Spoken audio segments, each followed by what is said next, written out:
प्रसिद्ध कहानीकार दीपक शर्मा जी की कहानी सुनाने जा रही हूँ। शीर्षक है झकवैया।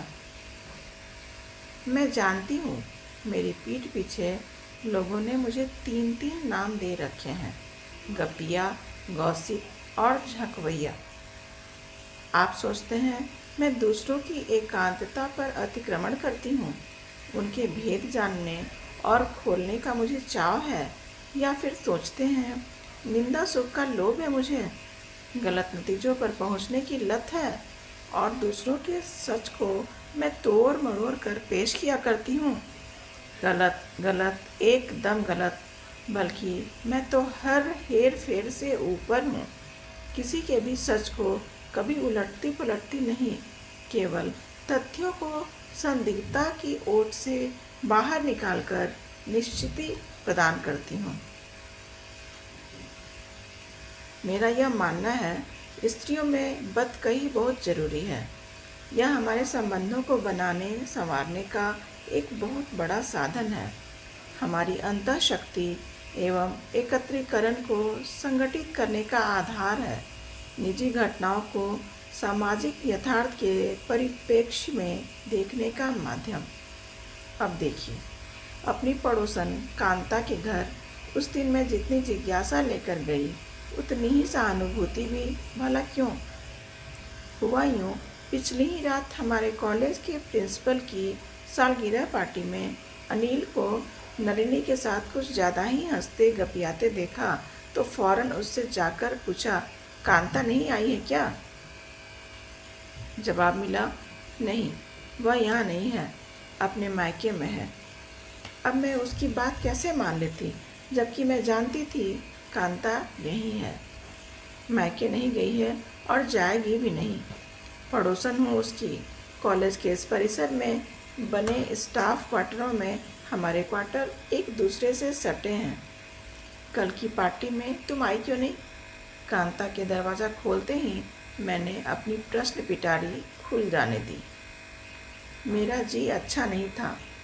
म्लान चेहरा लिए कांता चिंतित दिख रही थी। तुम नहीं थी तो अनिल ने अपना ज़्यादा समय नलिनी के साथ बिताया, और मालूम है पार्टी में नलिनी क्या पहनकर आई थी? अलग ही ढंग के कटे तिरछे टॉप और स्कर्ट। अब शादीशुदा तो वह है नहीं, कांता कुड़कुड़ाई। आज़ाद तितली है, नखरा तो दिखाएगी ही।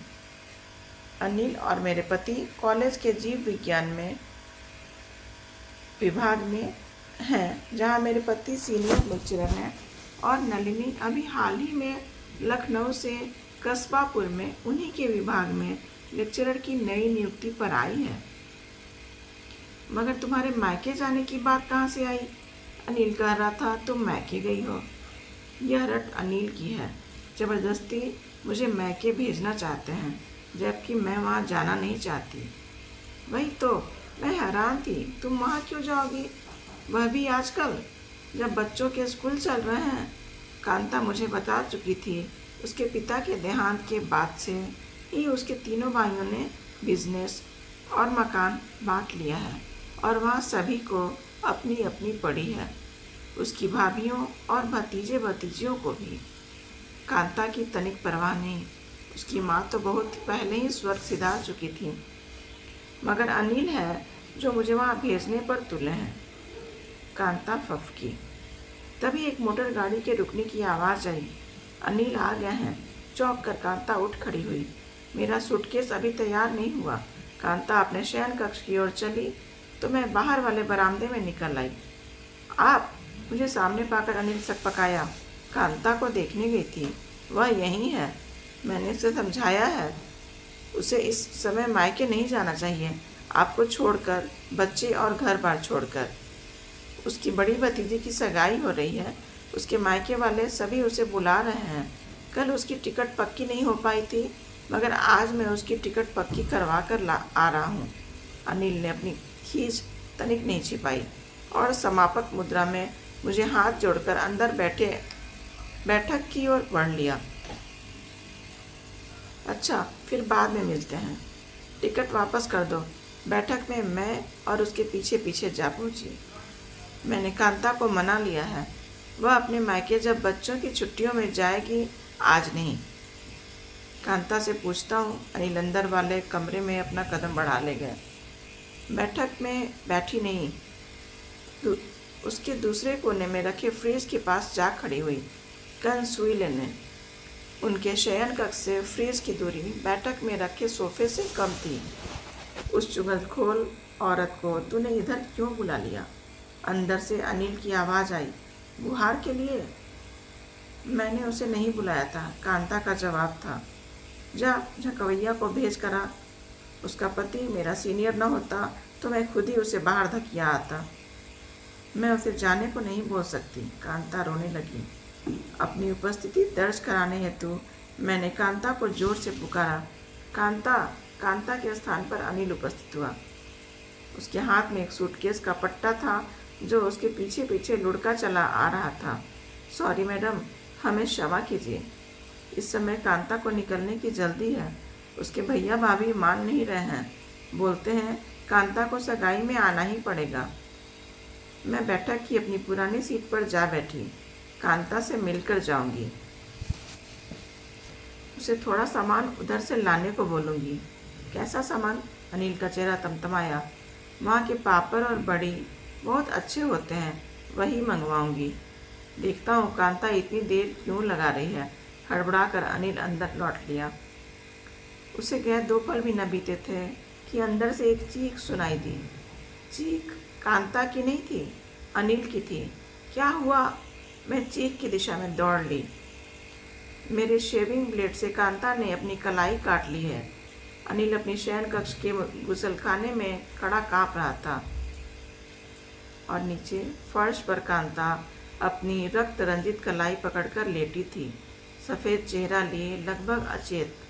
बिना अगला पल गंवाए मैंने वहीं से एक तौलिया उठाया और कांता की ओर बढ़ गई।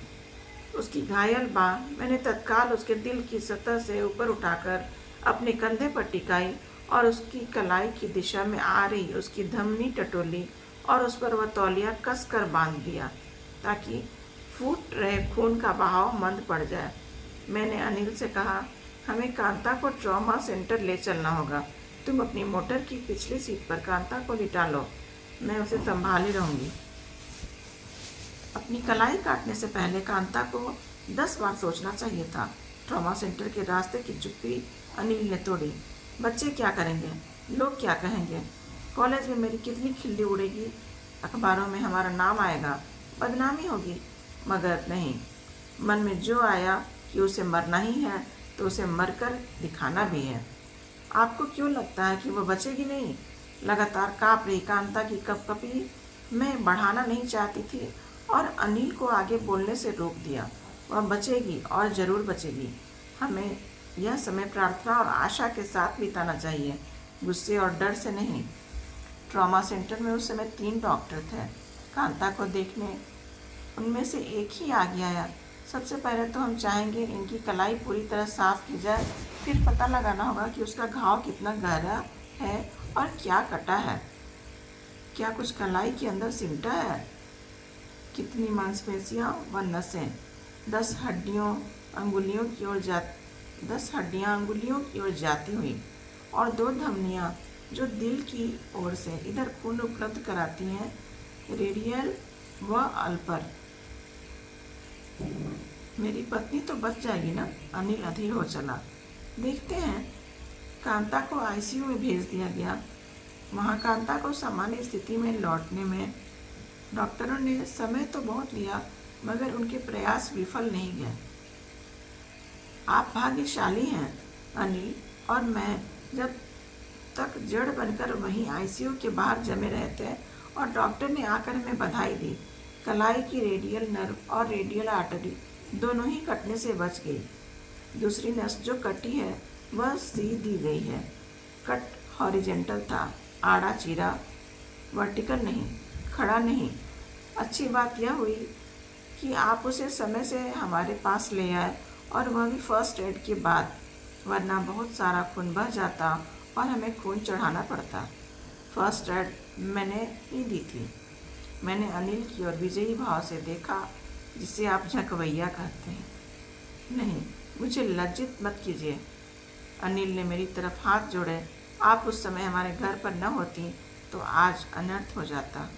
उसका खेद व मनस्ताप उसके चेहरे पर स्पष्ट झलक रहा था। एक बात मुझे और कहनी है। डॉक्टर ने अनिल की ओर लक्ष्य करते हुए कटाक्ष किया। आपकी पत्नी को अपनी कलाई काटने की नौबत नहीं आनी चाहिए थी। न तो वह मानसिक रुग्णा है और न ही वह मरना चाहती है। मरीज अपने को फंसा हुआ पाकर सहायता मांगता है। अपनी कलाई काट तो लेता है मगर चतुराई बरत जाता है। अपना औजार ज़्यादा गहराई में नहीं जाने देता। आप उन्हें छुट्टी कब दे रहे हैं? अनिल सकपकाया। उन्हें आप अभी घर ले जा सकते हैं। बेशक अभी उन्हें कुछ दिन आराम तो चाहिए ही होगा। पार्किंग से अपनी मोटर मैं इधर गेट पर लाता हूँ। अनिल को अतिरिक्त लानत मलामत से छूटने का अच्छा हल सूझा। कांता को व्हील चेयर पर आईसीयू से बाहर लाया गया। मुझे देखते ही वह रो दी। जिंदगी भर आपका बखान करूँगी। कैसा बखान? मैंने उसका गाल थपथपाया। मेरी जगह तुम होती तो क्या तुम भी मेरी सहायता न करती? धन्यवाद।